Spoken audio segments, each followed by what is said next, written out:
Allah mun gode ma malam, muna godiya sosai malam. Ku saurara ku ji, ku saurara.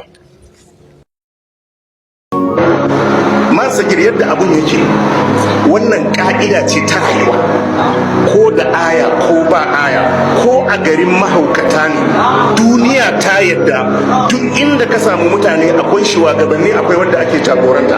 Wannan haka yake a tsarin duniya.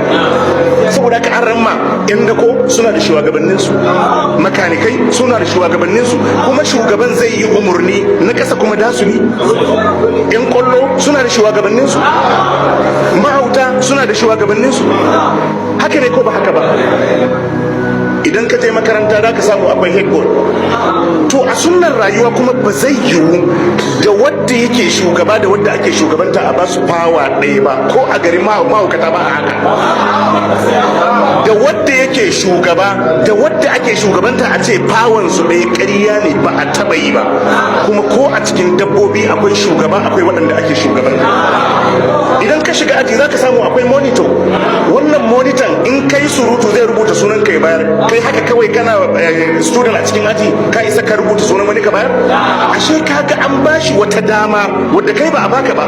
Daman da aka ba ma head boy a makaranta ba shi aka ba sauran student ba, tare da cewa dukkan su ɗalibai ne, duka biyan kuɗin makaranta suke yi.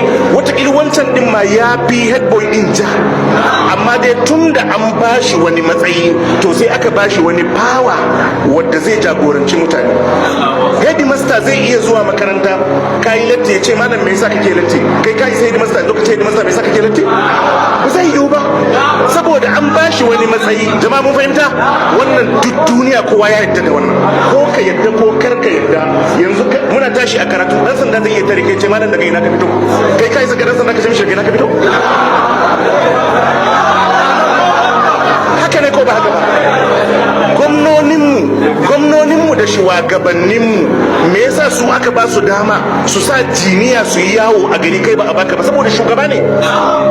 Ashe ƙarya ne a ce akwai waɗansu mutane malam, ko ba a kurkuku asali akwai shugaba. Sannan shugaban a kurkuku ne zai iya ladabtar da fursunan da shi ba mai mulki bane.